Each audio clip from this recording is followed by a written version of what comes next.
Chapter number, हमने आपके साथ लास्ट क्लास में क्या शुरू किया था, कोई मुझे बताएगा? चैप्टर नंबर 4, इसका नाम क्या था? बिजनेस, इसे नोट नहीं करना, इंफॉर्मेशन सिस्टम। ओके, मुझे बताएंगे इंफॉर्मेशन सिस्टम करता क्या है? सर ये इनपुट लेता है, अब जल्दी जल्दी प्रोसेस करता है, आउटपुट में कन्वर्ट करता है, प्रोसेस करने के बाद ये स्टोर भी कर देता होगा बहुत जल्दी से। ओके, मतलब बैठ जाएं आप लोग, पहले बैठ जाएं, सारे बच्चे बैठ जाएं, जो बच्चे नए हैं, जो अभी आए वो भी कृपया बैठ जाए और कृपया समय पे आया करें, टाइम पे आया करें। ओके, और हमारे पास एक मैकेनिज्म होता है जो क्या कहलाता है? बहुत अच्छा, फीडबैक। फीडबैक का ही दूसरा नाम क्या है? कंट्रोल। जिसके थ्रू मैं क्या करता हूं? पूरे के पूरे ऑपरेशन को कंट्रोल करता हूं। बहुत अच्छी बात है। तो ये तो मेरा इंफॉर्मेशन सिस्टम का फंक्शन या फिर टास्क है कि सर जी मेरा इंफॉर्मेशन सिस्टम फंक्शन क्या परफॉर्म करता है, टास्क क्या परफॉर्म करता है, ठीक बात है। बट इस टास्क को परफॉर्म करने के लिए डियर इंफॉर्मेशन सिस्टम को क्या चाहिए? सबसे पहले इसे पीपल चाहिए। और मुझे सोच के बताएंगे पीपल कहां कहां? स्पेशलिस्ट के फॉर्म में और एंड यूजर्स के फॉर्म में, ठीक बात है। तो लेट्स से मैं इंफॉर्मेशन सिस्टम इस्तेमाल करने वाला व्यक्ति हूं, मैं कहां क्लासिफाई होऊंगा? पीपल के एंड यूजर्स में। मैं सिस्टम डेवलपर हूं, मैं कहां क्लासिफाई होऊंगा? पीपल के स्पेशलिस्ट में। बहुत अच्छा। दूसरा हमें क्या चाहिए? तो जी हमें हार्डवेयर चाहिए। हार्डवेयर हमें मशीन के फॉर्म में और मीडिया के फॉर्म में। बहुत अच्छी बात। तीसरा हमें क्या चाहिए? सर हमें सॉफ्टवेयर चाहिए। किस फॉर्म में? हमें प्रोग्राम्स के फॉर्म में और प्रोसीजर्स के फॉर्म में। चौथा हमें क्या चाहिए? डेटा। बहुत अच्छी बात है, हमें क्या चाहिए? डेटा। और आखिरी में क्या चाहिए? नेटवर्क्स। क्या बात है, हमें आखिरी में क्या चाहिए? नेटवर्क्स चाहिए। तो ये मेरे क्या कहलाते हैं? कंपोनेंट्स या फिर resources of information system. I hope आपको ये बात पता है। Okay, now we are moving. आपको पता है फ्रेंड्स, 4 लेयर्स होते हैं हमारे बिजनेस में, जो कि नॉर्मली तो हमें 3 ही दिखाई पड़ते हैं। एक लेयर जनरली हिडन होता है, वो लेयर कौन सा होता है? नॉलेज लेयर, जिसे हम नाम देते हैं स्ट्रेटेजिक या फिर टॉप, देन मिडिल, इसी का दूसरा नाम मैनेजमेंट, और इसी का तीसरा नाम हो सकता है बिजनेस लेयर। ध्यान दीजिएगा, इसी का तीसरा नाम क्या हो सकता है? Business layer. तीसरा नॉलेज, और आखिरी में ऑपरेशन। जल्दी जल्दी मैं देखता हूं मुझे सबसे जल्दी कौन बताते हैं। नहीं नहीं नहीं नहीं, ठीक बात है, आपने कहा, अच्छी बात है, बट मेरा पहले सवाल तो सुन ले, सवाल तो सुने पहले। अब क्वेश्चन मेरे, जवाब आपके। मुझे बताएंगे ऑफिस ऑटोमेशन सिस्टम कहां पे फॉलो होता है? वीडियो वाले बच्चे भी बताएंगे ऑफिस ऑटोमेशन सिस्टम कहां फॉलो होता है, जोर से। नहीं, वीडियो वाले बच्चों को परेशानी नहीं होगी, मैंने शायद आपको पहले भी बताया हुआ है कि हमारा जो साउंड सिस्टम है वो सिर्फ और सिर्फ मेरी वॉइस को रिकॉर्ड करेगा, आपकी वॉइस को रिकॉर्ड नहीं करेगा। मतलब what ever voice is moving from this direction, मतलब आपकी तरफ से आ रही है, वो रिकॉर्ड नहीं होगी, जो क्योंकि हमारा सिस्टम वो सिर्फ और सिर्फ इस तरफ से फ्लो को रिकॉर्ड करेगा। हाँ, तो that is a very expensive system, ठीक बात है। एनीहाउ, तो मुझे सोच के बताएंगे ऑफिस ऑटोमेशन सिस्टम कहां यूज होता है? ऑपरेशन में नहीं होता, कहां यूज होता है? बहुत से, कहां पे इस्तेमाल होता है? नॉलेज लेवल में। नॉलेज लेवल में इसके अलावा एक और सिस्टम यूज होता है, क्या? टीपीएस। कौन सा बच्चा मेरे साथ है? टीपीएस। चलिए, नोबडी, और आई होप कि वीडियो वाले बच्चे भी टीपीएस में एग्री नहीं करेंगे। एक और सिस्टम यूज होता है केएमएस। मुझे बताएंगे केएमएस में हम नॉलेज कहां कहां से लेके आ सकते हैं? Internal, external? ओके, नहीं, चले कुछ और बताना चाहते हैं क्या? ओके, टेसिट नॉलेज कौन सी? जो कि अभी तक आर्टिकुलेट नहीं हुई, डॉक्यूमेंट नहीं हुई, कोडिफाइड नहीं हुई, और जनरली ये नॉलेज हमारे वर्कफोर्स के पास होती है। तो अपने वर्कफोर्स से मैं क्या एक्सपेक्ट करूंगा? Tacit knowledge. एक्सटर्नल एनवायरमेंट से मैं क्या ऑब्जर्व करता रहूंगा? नॉलेज ऑब्जॉर्प्शन, और नॉलेज बेस से मैं एक्सप्लिसिट नॉलेज। और ये तीनों नॉलेज को मैं कन्वर्ट करूंगा, प्रोसेस करूंगा, और मैं क्या प्रिपेयर करूंगा? नॉलेज प्रोडक्ट्स प्रिपेयर करूंगा, नॉलेज सर्विसेज प्रिपेयर करूंगा, ठीक बात है। तो क्या मुझे कोई फोटो बनाने में मदद करेगा? सर जी ये हमारा यहाँ पे क्या था? Company workforce. ये हमें क्या दे रहा है? Tacit knowledge. ये क्या है मेरा? External environment. ये मुझे क्या देगा? Knowledge absorption. मैं यहां से नॉलेज अब्जॉर्प्शन करता रहूंगा। और ये मेरा क्या है? Knowledge base. और यहां से हमें क्या मिलेगा? Explicit knowledge.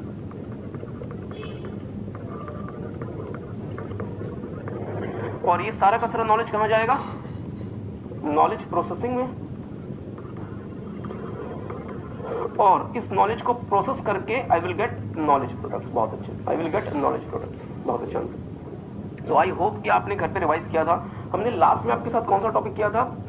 Management information system. बहुत अच्छी बात है। मेरी बात ध्यान दीजिएगा फ्रेंड्स, हमारा जो मिडिल लेवल मैनेजर होता है, हमारा जो मिडिल लेवल मैनेजर होता है, इसको कंपनी के लिए प्लान्स बनाने पड़ते हैं, पॉलिसीज बनानी पड़ती हैं और उसको डायरेक्शन देना पड़ता है और इसे कंट्रोल करना पड़ता है और साथ में डिसीजन मेकिंग करनी पड़ती है, साथ में डिसीजन मेकिंग करनी पड़ती है। ओके, मुझे बताएंगे इन सब काम को क्या आप एडहॉक बेसिस पे करेंगे या आपको इन्फॉर्मेशन चाहिए? सर जी हमें इन्फॉर्मेशन चाहिए। तो मैनेजमेंट को वो इन्फॉर्मेशन जो मैकेनिज्म ला के देगा वो क्या कहलाएगा? MIS, management information system. ठीक बात, मैनेजमेंट इन्फॉर्मेशन सिस्टम। तो क्या मैं MIS क्या मैं नेहरू प्लेस से जाके खरीद के ले आऊं या मुझे अपने हिसाब से बनवाना पड़ेगा? मुझे अपनी जरूरतों के हिसाब से MIS बनवाना पड़ेगा। तो मैं जब अपने हिसाब से MIS बनवाऊंगा तो हम 4 स्टेप्स इन्वॉल्व करते हैं। क्या क्या? GRSP।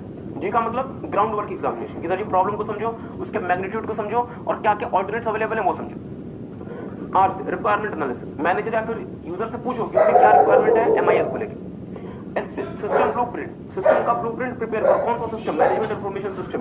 इनपुट कैसा होगा, आउटपुट कैसा होगा, प्रोसेसिंग कैसी होनी है, और फाइनली उस ब्लूप्रिंट को समझ के प्रोक्योर करो हार्डवेयर और सॉफ्टवेयर को, और हार्डवेयर और सॉफ्टवेयर को खरीदते समय किन बातों का ध्यान रखेंगे? कॉस्ट का ध्यान रखेंगे, कंपेटेबिलिटी का ध्यान रखेंगे, चेस करेंगे। आई होप आपको बात याद है।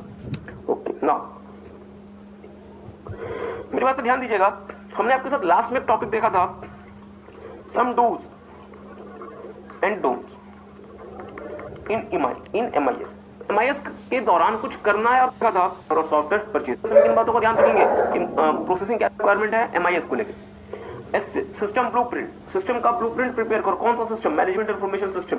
इनपुट कैसा होगा, आउटपुट कैसा होगा, प्रोसेसिंग कैसी होनी है, एक्सेट्रा। और फाइनली उस ब्लूप्रिंट को समझ के प्रोक्योर करो हार्डवेयर और सॉफ्टवेयर को, और हार्डवेयर और सॉफ्टवेयर को खरीदते समय किन बातों का ध्यान रखेंगे? कॉस्ट का ध्यान रखेंगे, कंपेटेबिलिटी का ध्यान रखेंगे, यूजफुल लाइफ का ध्यान रखेंगे, आफ्टर सेल सर्विसेज का ध्यान रखेंगे। तो इन बातों को कंसीडर करते हुए हम क्या करेंगे? हार्डवेयर और सॉफ्टवेयर परचेज करेंगे। आई होप आपको बात याद है। ओके, नाउ मेरी बात पर ध्यान दीजिएगा। हमने आपके साथ लास्ट में एक टॉपिक देखा था, some dos and don'ts in MIS। MIS के दौरान कुछ करना है और कुछ नहीं करना है। क्या करना है? क्या करना है? सिंपल और मैनेजेबल सिस्टम डेवलप करना है और बहुत ज्यादा एम्बिशियस नहीं हो जाना। कॉमन अंडरस्टैंडिंग डेवलप करनी है प्रोग्रामर और यूजर के बीच में, और अनरियलिस्टिक नहीं होना। प्रोग्रामर को हायरिंग जल्दी से करो, उनकी हायरिंग को डिले मत करो। यूजर को एक्सटेंसिवली इन्वॉल्व करो डेवलपमेंट में, और सिर्फ वेंडर्स के भरोसे सब कुछ ना छोड़ दो। Don't let vendor to decide everything. ठीक बात। और आखिरी में क्या था? हाँ, मॉड्यूलर अप्रोच। बहुत अच्छा, बच्चे ने कहा sir modular approach. Adopt modular approach in the development of MIS and don't develop very large application. बहुत अच्छी बात है कि आप क्या करेंगे? मॉड्यूलर अप्रोच अपनाएंगे MIS को डेवलप करते समय, और बहुत लार्ज एप्लीकेशन आप डेवलप नहीं करेंगे। तो आई होप आपको बातें याद है। ठीक बात है। अब मेरी बात पे ध्यान दीजिएगा। अब हम आपके साथ आगे प्रोसीड करेंगे, और एक बहुत बहुत बहुत इंपॉर्टेंट BIS जो कहलाता है DSS, decision support system. This is one of the most important BIS in the company. But हाँ, आज के समय DSS एक एडवांस्ड टेक्नोलॉजी से रिप्लेस होता जा रहा है, वो भी हम आपके साथ बाद में देखेंगे। बट पहले DSS को समझते हैं कि DSS होता क्या। हाँ, बहुत अच्छी बात है, इन्होंने इसका फुल फॉर्म बता दिया, डिसीजन सपोर्ट सिस्टम। अब मेरी बात पे ध्यान दीजिएगा। मैं एक मैनेजर हूं और मैं प्लान कर रहा हूं कि मुझे प्रोडक्ट 1 लॉन्च करना है या मुझे प्रोडक्ट 2 लॉन्च करना है। जैसे मैंने प्लान कर लिया कि सर जी मुझे प्रोडक्ट 1 लॉन्च करना है, तो मैंने सिक्का उछाला होगा, फिर मुझे पता चल गया होगा प्रोडक्ट 1 हेड और टेल आएगा, तो प्रोडक्ट 2 क्या हम ऐसे कंसिडर करेंगे? नहीं। लेट्स से हमने किसी तरीके से कंसिडर कर लिया, तो सर जी हमने फैसला कर लिया कि हमें प्रोडक्ट 1 लॉन्च करना है। चले, दिवाली के समय लॉन्च करना है या होली के समय लॉन्च करना है? दूसरा सवाल हमने क्या किया कि sir ji we are the fan of Sholay, और गब्बर सिंह ने कहा था कब है होली, तो हमने कहा कि सर जी हम भी कब लॉन्च करेंगे? होली के समय लॉन्च करेंगे। हमने होली का भी फैसला कर लिया। प्राइस हायर रखना है या मार्केट प्राइस रखना है? तो एक्चुअली इशू क्या है कि आपके द्वारा दी गई साउंड इसमें रिकॉर्ड नहीं होगी, बट जो मेरे तरफ से जो साउंड होगी वो रिकॉर्ड हो जाएगी। तो देयर इज सम इशू लगता है। ओके, मेरी बात ध्यान दीजिएगा। शायद नॉइस खत्म हो गई। अब मेरी बात ध्यान दीजिएगा। तो हम जो जिस प्रोडक्ट हम जिस प्राइस पे लॉन्च करेंगे वो हायर मतलब स्कीमिंग करें या फिर स्कीमिंग क्या होगी? SM चैप्टर नंबर 5 में हम आपके साथ डिटेल में देखेंगे। एक पॉलिसी कहलाती है मार्केट स्कीम। तो वो मार्केट स्कीमिंग क्या होती है हम आपके साथ डिटेल में देखेंगे। अभी बस ये समझ लें कि एप्पल कंपनी अपने आईफोन के लिए जो पॉलिसी बनाती है वो कहलाती है skimming, that is known as skimming. तो हम प्राइस हायर यूज करें या जो ऑनगोइंग मार्केट प्राइस है जिसमें पूरी की पूरी इंडस्ट्री सेल कर रही है हम उस प्राइस को यूज करें, तो हम तो ये हमें क्या करना पड़ेगा, डिसीजन लेना पड़ेगा। क्या मेरी बात समझ पाए? ओके, अब मेरी बात पर ध्यान दीजिएगा। मुझे प्रोडक्ट 1 लॉन्च करना है, प्रोडक्ट 2 लॉन्च करना है, मुझे उसे होली में लॉन्च करना है, दिवाली में लॉन्च करना है, नए साल में लॉन्च करना है, क्रिसमस में लॉन्च करना है, समर वेकेशन में लॉन्च करना है, विंटर वेकेशन में लॉन्च करना है, कब लॉन्च करना है मुझे कैसे पता। और तीसरा, मुझे हायर प्राइस में लॉन्च करना चाहिए, मुझे लोअर प्राइस में लॉन्च करना चाहिए, मुझे मार्केट प्राइस में लॉन्च करना चाहिए, मुझे कॉस्ट प्लस प्राइस पे लॉन्च करना चाहिए। Means there are lot of things I have to decide. Agree करते हैं? तो क्या ये सब कुछ मैं एड हॉक बेसिस पे डिसाइड कर दूं? बहुत ध्यान से मेरी बात को सुनिएगा। या मेरे डिसीजन के पीछे कोई रीजन होना चाहिए। There must be something, there must be some system that will support my decision, support my decision, मतलब जो मुझे हेल्प करेगा इस डिसीजन को लेने में। एग्री करते हैं? तो जो बीआईएस मुझे मेरे डिसीजंस को लेने में मुझे मदद करेगा उसे हम नाम देते हैं friends decision support system. I hope आपको थोड़ा सा डीएसएस का मतलब आइडिया लगा होगा कि डीएसएस होता क्या। ओके, अब मेरी बात पे ध्यान दीजिएगा। डीएसएस आपने देखा कि डीएसएस का, चलिए पहले मैं आपको थोड़ा सा लिखवा देता हूं। Decision support system is a computer based information system. Computer based, तो मुझे एक बात बताने से कि टीपीएस कैसा था, वो भी कंप्यूटर बेस्ड था। एमआईएस कैसा बनवा रहे हैं, वो भी कंप्यूटर बेस्ड बनवा रहे हैं। एमआईएस कंप्यूटर बेस्ड क्यों था? क्योंकि हम हार्डवेयर सॉफ्टवेयर खरीद रहे थे। एग्री करते हैं? केएमएस कैसा था, वो भी कंप्यूटर बेस्ड था। तो सर ये सारी तो क्या है, कंप्यूटर बेस्ड, क्योंकि हमारे पास क्या आ गया, आईटी आ गया, जिसने हमारे बीआईएस को मींस बिजनेस इंफॉर्मेशन सिस्टम को और इंफॉर्मेशन सिस्टम को उसने ज्यादा स्ट्रेंथन किया है, ज्यादा स्ट्रांग बनाया है। तो जितने भी प्रकार के हमारे बीआईएस है वो सारे कैसे हैं दोस्तों, कंप्यूटर बेस्ड। इसमें कोई नई बात नहीं। आगे क्या लिखेंगे, that support organisational decision making activities. जो क्या करता है, ऑर्गेनाइजेशन के डिसीजन मेकिंग एक्टिविटीज को सपोर्ट करता है। मेरी बात पर ध्यान दीजिएगा, बहुत ध्यान से मेरी बात को सुनिएगा। केएमएस क्या करता था, हमारे नॉलेज का और डेटा का मैनेजमेंट करता था। ओएस क्या करता था, ऑफिस ऑटोमेशन सिस्टम क्या करता था, हमारी कंपनी में डेटा और इंफॉर्मेशन का जनरेशन, कलेक्शन, रिकॉर्डिंग और एक्सचेंज को डिजिटलाइज करता था। एमआईएस क्या करता था, मैनेजमेंट के काम का इंफॉर्मेशन ला के देता था। आई होप आपको बात समझ आ रही है। टीपीएस क्या करता था, ट्रांजैक्शंस की प्रोसेसिंग करवाता था। पर सर जी डीएसएस क्या करता है, डिसीजन मेकिंग को सपोर्ट करता है।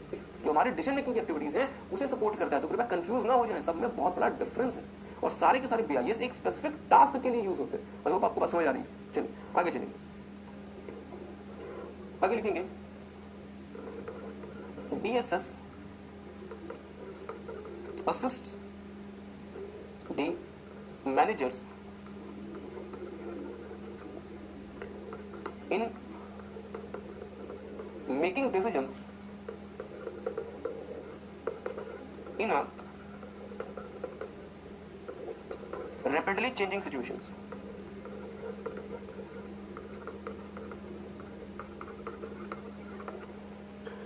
Decisions in a rapidly changing situation. इसका मतलब क्या होगा, पहले लिख ले। तो इंसान क्वेश्चन इन शॉर्ट पूछ लेगा कि डीएसएस के कितने कंपोनेंट्स हैं, 3 4 5 6, तो आपका आंसर क्या होगा, 4? नहीं, ऐसी बात नहीं। आपको इन शॉर्ट कंपोनेंट्स के नाम देगा और बोलेगा कि सर जी में से कौन सा डीएसएस का कंपोनेंट नहीं है। इसलिए आपको पता लगना चाहिए कि डीएसएस के कंपोनेंट्स क्या क्या है। आगे देखेंगे, DSS has 4 basic components through which it functions. Basic components through which it functions. Its components are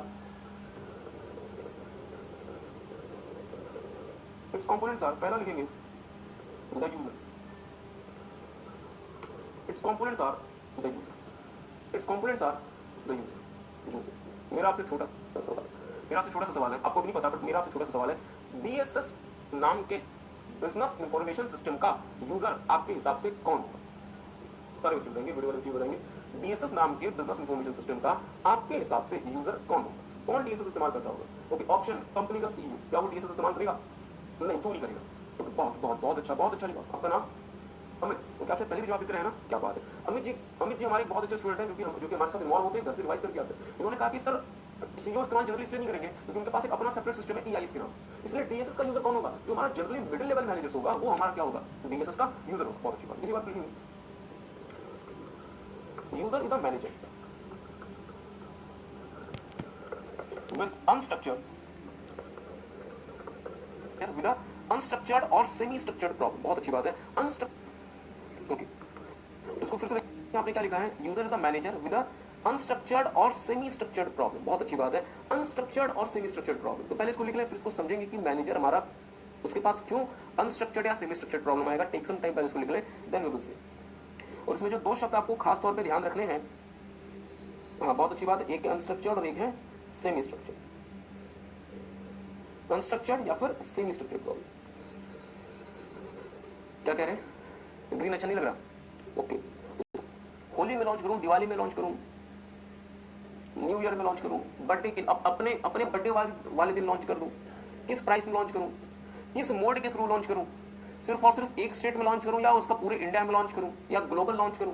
मतलब मेरे पास जो प्रॉब्लम है वो मुझे खुद ही नहीं समझ आ रहा है कि मैं क्या करूं। मैं खुद ही नहीं समझ पा रहा हूं कि मैं प्रॉब्लम को किस तरीके से मेक करूं।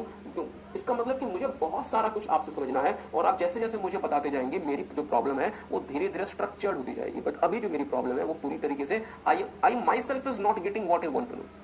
मुझे नहीं समझ आया, क्या पता मुझे बाद में ये जाके पता चले कि सर ना तो प्रोडक्ट 1 सही है ना प्रोडक्ट 2 सही है, क्या पता कि नया प्रोडक्ट हमें समझ आए प्रोडक्ट 3 लॉन्च कर दूं।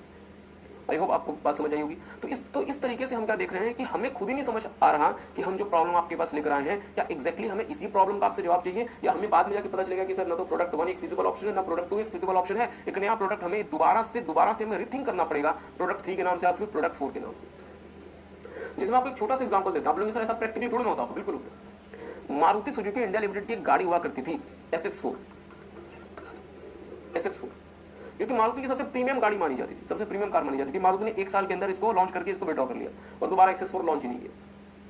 ठीक बात। मारुति ने प्लान किया था कि मारुति की एक कार जिसका नाम है तिजाशी भारतीय मार्केट में लॉन्च की जाए। मारुति ने प्लान किया था कि मारुति की एक बहुत फेमस कार है जो कि जापान में चलती है किजाशी के नाम से, अगर आप ओके मारुति कहना सही है, मतलब सुजुकी ने प्लान किया था कि सर जी भारत में भी किजाशी को लॉन्च किया जाए। SX4 से उनको असफलता मिली, इसलिए उन्होंने किजाशी का प्लान ही कैंसिल कर दिया और इन्होंने किजाशी की जगह S क्रॉस लॉन्च किया और फिर एक और कार है बलिनो लॉन्च। तो मेरी बात पर ध्यान दीजिएगा, हमने सोचा क्या था किजाशी और हमने लॉन्च क्या कर दिया S क्रॉस और बलिनो। क्यों? क्योंकि सर हमें खुद ही नहीं पता है कि हमें किजाशी लॉन्च करना है या हमें इससे जगह कोई और हमें एक नया ऑल्टरनेटिव नया फिजिबल ऑप्शन मिलता है। आई होप आपको बात समझ आई। और मेरी बात पर ध्यान दीजिएगा, एक पहली बात तो यह है कि मेरा myself don't know what I want to know. Sir ये अजीब सी कैसी बात है, मतलब हिंदी मतलब कि मुझे खुद ही नहीं पता कि मैं क्या जानना चाहता हूँ। और दूसरा मेरे जो सवाल है वो बहुत तेजी से बदल रहे हैं कि सर एक बात बताओ, अगर हम किजाशी लॉन्च करेंगे तो किजाशी जैसी मार्केट में कितनी गाड़ियां ऑलरेडी बिक रही हैं, तो मेरा डीएसएस मुझे जवाब देगा। ओके, तो ठीक है, अगर किजाशी लॉन्च ना करें तो फिर अगर हम किसी और कार को लॉन्च करें तो उसके जैसी कितनी गाड़ियां मार्केट में ऑलरेडी मिल रही हैं, तो फिर मेरा डीएसएस मुझे जवाब देगा। इसका मतलब क्या हुआ कि being a user, being a manager, मेरी जो नीड्स है डीएसएस से, मेरे जो सवाल है डीएसएस से, वो बहुत तेजी से बदल रहे हैं और डीएसएस को उतना कैपेबल होना पड़ेगा कि वो मेरे बदलते हुए सवालों का भी मुझे बहुत तेजी से रिस्पॉन्स दे। क्या मेरी बात किसी को समझ? आई होप आपको बात समझ आई होगी। चलें, तो एक काम करेंगे, पहले इस चीज को लिख लेंगे।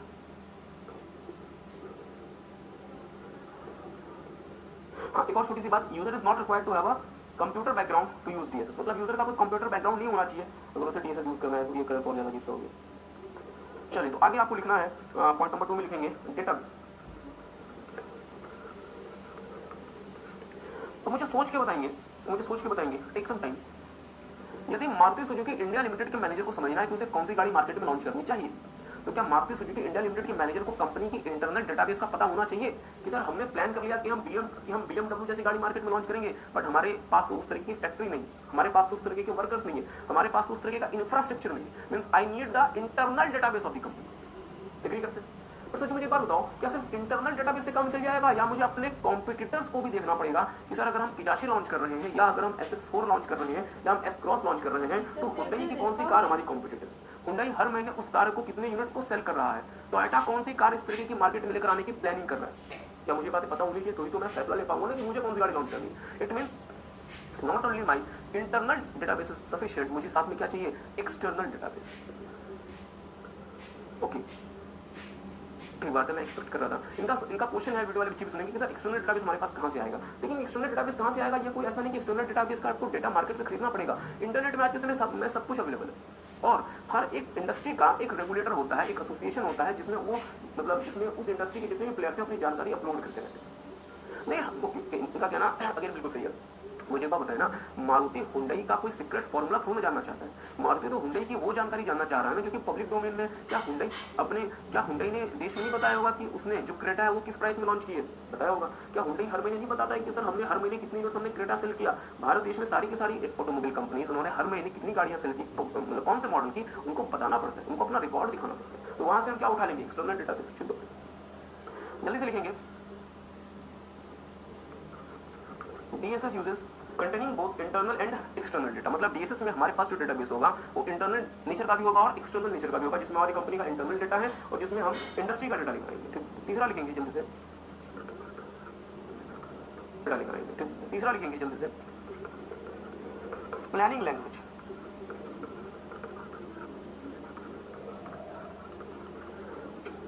एक, अब जैसे फॉर एग्जांपल मुझे बस सोच के बताएं, आप लोगों ने एक्सेल यूज किया ऑफिस में, एमएस एक्सेल ऑफिस में किसी ने यूज किया एमएस एक्सेल?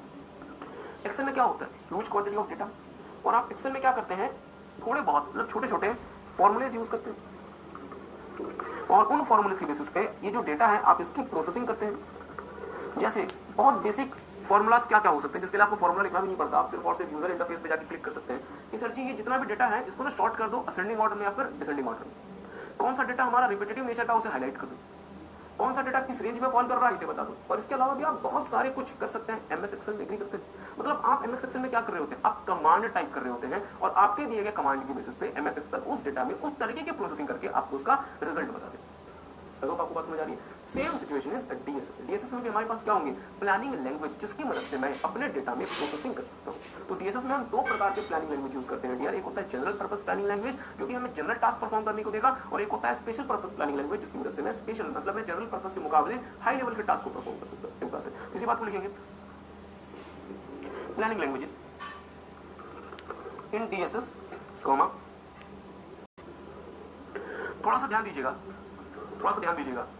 आपने हमारे साथ सबसे पहले कौन सा बीआईएस देखा था, टीपीएस, उसमें आपने फोटो देखी थी? हाँ सर देखी।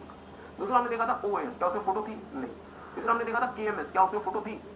केएमएस में फोटो थी ना, फोटो तो थी ना, तीन जगह से डेटा लाते थे, एक्सटर्नल सोर्स, इंटरनल सोर्स, मतलब अवेलेबल नॉलेज बेस और मतलब वर्कफोर्स, फोटो थी, चलिए अच्छी बात है फोटो थी। चौथा हमने आपके साथ देखा था एमआईएस, क्या उसमें फोटो थी? नहीं। बट डीएसएस में फोटो है, तो बहुत ध्यान से डीएसएस की फोटो देखिएगा। इसके चार कंपोनेंट होते हैं, इंस्टीट्यूट का बहुत फेवरेट सवाल है डीएसएस के कंपोनेंट्स होते हैं। There are 4 components in DSS. क्या क्या? द यूजर, यूजर वो व्यक्ति है जो जनरली मैनेजर होता है, मतलब जनरली क्या मैनेजर होता है, और उसके पास एक अनस्ट्रक्चर्ड या सेमी स्ट्रक्चर्ड प्रॉब्लम होती है, ठीक बात है। और साथ में ये बात ध्यान दीजिएगा, साथ में यूजर को कोई कंप्यूटर बैकग्राउंड नहीं होना चाहिए। सर जी यूजर तो क्या होगा, वो जब तक बीटेक या एमटेक नहीं होगा तब तक वो डीएसएस यूज नहीं कर सकता। अगर ऐसी रिक्वायरमेंट होती तब तो फिर डीएसएस हमारा फेल हो जाता, फ्लॉप हो जाता। क्योंकि अगर बीइंग अ चार्टर्ड अकाउंटेंट आपको तो आईटी पता है, बट बहुत सारे ऐसे प्रोफेशनल्स हैं जिनको आईटी कुछ नहीं पता, तो वो डीएसएस यूज नहीं कर सकते, एग्री करते। दूसरा ओके, सेकंड जो हमारा जो कंपोनेंट होता था वो क्या कह रहा था, सेकंड जो हमारा जो कंपोनेंट होता था वो उसका क्या नाम देते थे, डेटाबेस। डीएसएस में हम एक से ज्यादा डेटाबेस यूज कर सकते हैं, इंटरनल नेचर का भी और एक्सटर्नल नेचर का भी, बहुत अच्छा। तीसरा प्लानिंग लैंग्वेज, प्लानिंग लैंग्वेज की वजह से मैं डीएसएस को क्या दे सकता हूं, कमांड दे सकता हूं, उसके साथ में इंटरेक्शन कर सकता हूं, कम्युनिकेशन कर सकता हूं। और प्लानिंग लैंग्वेज में हमारे दो प्रकार के होते हैं, जनरल पर्पस प्लानिंग लैंग्वेज और special purpose planning language, agree करते हैं। चौथा हमारा कंपोनेंट क्या है, मॉडल बेस, ठीक बात है। और मॉडल बेस क्या होता है, डीएसएस का ब्रेन होता है जो कि सारा का सारा डेटा का मैनिपुलेशन करता है। ओके, आपको समझ आएगा। पहले इस फोटो को ड्रॉ करेंगे, पहले इस फोटो को देखेंगे, ध्यान दीजिएगा इसको कैसे ड्रॉ करना है। ये है हमारा दोस्तों यूजर, और मुझे बताएंगे, मुझे बताएं क्या आप यूजर ड्रॉ कर सकते हैं? हाँ सर। क्या आप डेटाबेस ड्रॉ कर सकते हैं? मुझे बताएं मैं एक डेटाबेस ड्रॉ करूं या मैं एक से ज्यादा डेटाबेस ड्रॉ करूं? डीएसएस सिर्फ एक डेटाबेस कनेक्ट करेगा या मल्टीपल डेटाबेसेस कनेक्ट कर सकता है? क्योंकि मल्टीपल डेटाबेसेस कनेक्ट कर सकता है, उसमें से कुछ इंटरनल भी हो सकते हैं और कुछ एक्सटर्नल भी हो सकते हैं। इसको लिखेंगे आप डेटाबेसेस, ध्यान दीजिएगा। इसे आप क्या नाम देंगे, डेटाबेसेस, और डेटाबेसेस के लिए आप ये वाला सिंबल यूज करेंगे। तो मेरी बात ध्यान दीजिएगा, क्या मुझे इन डेटाबेसेस को आपस में कनेक्ट करना पड़ेगा? मैं पूछ लूं एक सवाल, मुझे पता है कोई मुझे जवाब तो नहीं देने वाला, भले वीडियो वाले बच्चे हमें जवाब दे सकते हैं क्योंकि वो आपसे ज्यादा सिंसियर है।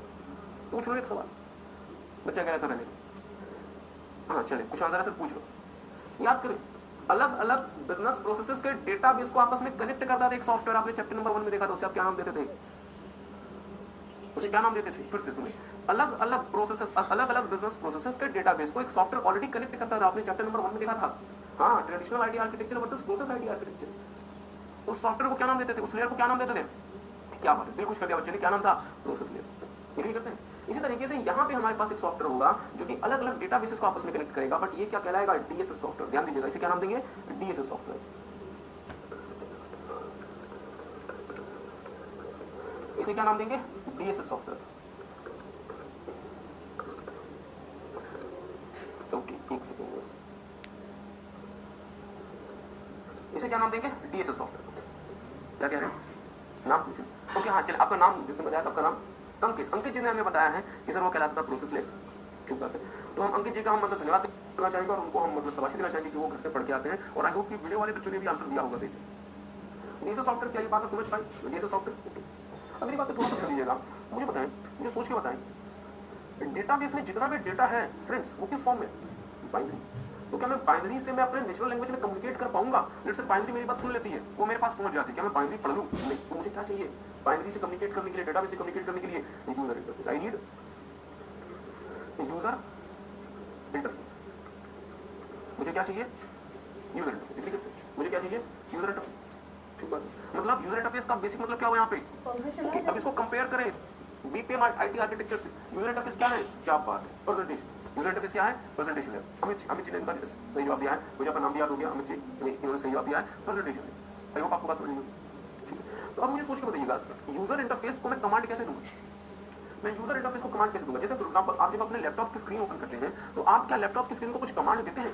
हाँ सर, कमांड देते हैं, बट आप जो आज के समय कमांड देते हैं फ्रेंड्स, वो कहलाता है basically GUI, graphical user interface. इसी जमाने में ये होता था कमांड बेस में, जहाँ पे आपको कमांड टाइप करना पड़ता था। अब आज के समय आपको क्या करना पड़ता है? सिर्फ टच करना पड़ता है। ये एक बड़ी लिमिटेशन है डीएसएस की, क्योंकि आपको यूजर इंटरफेस को कमांड देने के लिए क्या यूज करना पड़ता है? Planning language. ये एक बड़ी लिमिटेशन है डीएसएस की कि आपको प्लानिंग लैंग्वेज के थ्रू अपने डीएसएस को कमांड देना पड़ता है। तो this is a major limitation of DSS, और इसकी वजह से डीएसएस का एक एडवांस वर्जन आ रहा है जो हम आपके साथ थोड़ी देर में देखेंगे। तो यूजर प्लानिंग लैंग्वेज की मदद से यूजर इंटरफेस को क्या देगा? कमांड देगा। सर जी जाओ, हमें हुंडई ने क्रेटा गाड़ी कितनी बेची है अक्टूबर महीने में, हमें उसका डेटा लाके दे दो। ठीक बात है, तो हमारे डेटाबेसेस में एक्सटर्नल वाले में हुंडई का भी डेटा होगा, मुझे सोच के बताएंगे, टेक सम टाइम, मुझे सोच के बताएंगे। अब आपको ड्रॉ नहीं करना, सिर्फ मेरी बात को सुनना है। लेट्स से मैं इस यूजर इंटरफेस को डीएसएस सॉफ्टवेयर से जोड़ देता हूं। मुझे बताएं, क्या यहां तक समझ आया? यूजर समझ आया, यूजर इंटरफेस समझ आया, डेटाबेस समझ आया, और डेटाबेस को आपस में कनेक्ट करने के लिए हम क्या यूज करेंगे? डीएसएस सॉफ्टवेयर समझ आया? ओके, अगर मैं यूजर इंटरफेस को डीएसएस सॉफ्टवेयर से सीधा जोड़ दूं तो मुझे बताएं परेशानी क्या होगी? बहुत सही बात है, परेशानी होगी कि सर हमें हमारे मतलब का एग्जैक्ट डेटा नहीं मिलेगा, क्योंकि आपने क्या किया? आपने 3 डेटाबेसेस को आपस में कनेक्ट कर दिया और आप यूजर इंटरफेस को आपने उसके साथ जोड़ दिया। पर दिक्कत यहाँ पे ये हो गई कि आपको आपके मतलब का डेटा जो चाहिए, जैसे फॉर एग्जांपल लेट्स से अब इस वाली सिचुएशन को देखेंगे कि मैंने क्या किया, मैंने यूजर इंटरफेस डीएसएस सॉफ्टवेयर और डेटाबेसेस को आपस में कनेक्ट कर दिया। मैंने उसको प्लानिंग लैंग्वेज के थ्रू बोला कि जाओ मुझे हुंडई कार का मतलब हुंडई कंपनी ने अक्टूबर महीने में मतलब दिल्ली शहर में या दिल्ली एनसीआर में कितने यूनिट्स क्रेटा बेचे, मुझे उसकी जानकारी ला के दो। यूजर इंटरफेस पहुंच गया कहाँ? डीएसएस सॉफ्टवेयर के पास, और डीएसएस सॉफ्टवेयर को उसने जाके कहा कि सर जी मुझे हुंडई के अक्टूबर महीने के क्रेटा गाड़ी के दिल्ली एनसीआर में कितने यूनिट्स बिके मुझे बताओ। डीएसएस सॉफ्टवेयर क्या बोलेगा कि भाई मेरे पास की नहीं है, मैंने तो तीनों डेटाबेसेस को आपस में कनेक्ट किया है, तुम्हें जो डेटा ले जाना है ले जाके अपने यूजर इंटरफेस को दे दो। इसका मतलब क्या हुआ कि मुझे एक्जैक्टली जो डेटा चाहिए मुझे वो नहीं मिल रहा, क्योंकि अभी तक हमारे पास डेटा मैनिपुलेटर नहीं आया है। बिल्कुल क्या आप अपनी से बोलेंगे? क्या बात, अभी तक हमारे पास एप्लीकेशन लेयर नहीं है। देखिए ऐसे बच्चे होते हैं बिल्कुल कर देते हैं, अभी तक हमारे पास क्या नहीं आया? एप्लीकेशन लेयर नहीं आया। मेरी बात ध्यान दीजिएगा, अगर आपको थोड़ा सा कंपेयर वहां पे करा के दिखाएं, डेटाबेसेस को हम याद करें बीपीएम आईटी आर्किटेक्चर, डेटाबेसेस को मैं क्या बोल सकता हूं? Database layer. डीएसएस सॉफ्टवेयर को मैं क्या बोल सकता हूं? Process layer. यूजर इंटरफेस को मैं क्या बोल सकता हूं? Presentation layer. What is missing? Application layer. I hope आपको बात समझ आ रही है, what is missing? Application layer. ठीक बात। तो यहाँ पे एप्लीकेशन लेयर की जगह क्या यूज करते हैं? डीएसएस का ब्रेन, जो क्या होता है? Model base. एक काम करेंगे, आखिरी लाइन लिखेंगे, मतलब इसमें इसको थोड़ा सा एक्सटेंड करेंगे, लिखेंगे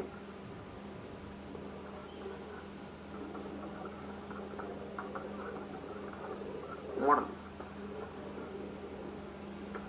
तो क्या होगा? अब मैं जो भी कमांड दूंगा अपने यूजर इंटरफेस को, यूजर इंटरफेस ये बात जाके किसको बताएगा? मॉडल बेस को। अब मॉडल बेस जाएगा डीएसएस सॉफ्टवेयर के थ्रू अलग अलग डेटाबेस में जाएगा, रिक्वायर्ड डेटा को लेकर आएगा, प्रोसेस करके मुझे जो एग्जैक्ट मतलब डेटा चाहिए वो मुझे यूजर इंटरफेस के थ्रू दिखा देगा। ठीक बात है, तो आई होप आपको बात समझ आइए। एक बार इस वाली फोटो अच्छे से देख ले। हाँ, एक बार आपको फिर से एक्सप्लेन कर देते हैं कि सर देखो क्या किया था, बट एक्सप्लेन करने से पहले थोड़ा सा बस एक आखिरी लाइन आपको लिखनी है, वो बस आखिरी लाइन लिखनी, फिर आप एक्सप्लेन करते हैं। लिखेंगे okay, some of the companies have replaced. Today, some of the companies have replaced the DSS by a new type of system called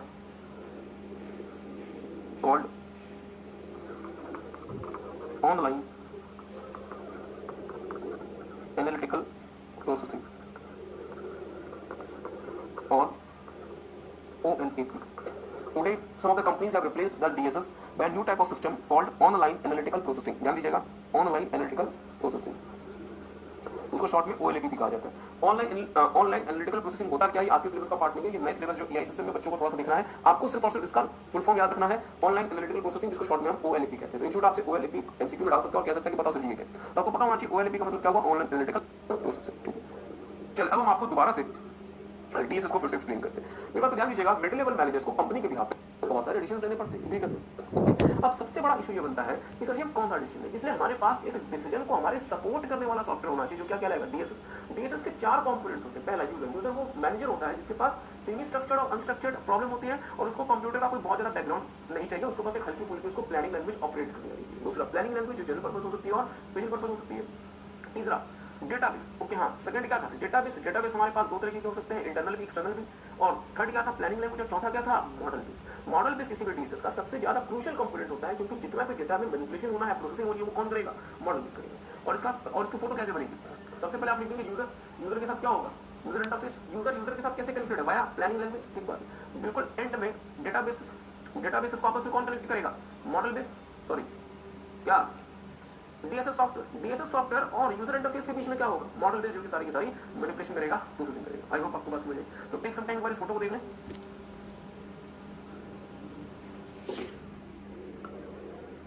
major characteristics of DSS के मेजर कैरेक्टरिस्टिक्स क्या आपको already पता है, assist management in decision making में मदद करना, helps to solve relatively unstructured problem, ऐसे problems को भी सॉल्व करने में मदद करना जो कि खुद अभी तक आपने ऐसा प्रॉब्लम उसको बनाया भी नहीं, मतलब आपको खुद ही नहीं पता कि ये प्रॉब्लम बेसिकली क्या है। तीसरा, प्रोवाइड्स फ्रेंडली यूजर इंटरफेस, मतलब DSS भले बहुत सारे डेटाबेसेस को कनेक्ट करता है, बट मैनेजर जो है वो आसानी से DSS से इंटरेक्ट कर सकता है through the help of planning language. बहुत अच्छा।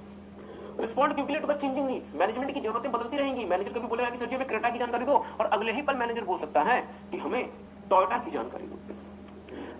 अभी मैनेजर बोल सकता है कि हमें टाटा की जो कार आई है नेक्सन उसकी जानकारी दो, अगले पल मैनेजर कह सकता है कि हमें हुंडई की जो कार है i20 उसकी जानकारी दो। मींस यूजर की रिक्वायरमेंट बदल रही है, और इसलिए DSS को इतना कैपेबल होना पड़ेगा कि बदलती रिक्वायरमेंट के हिसाब से भी DSS आपको बहुत क्विकली रिस्पॉन्ड कर सके।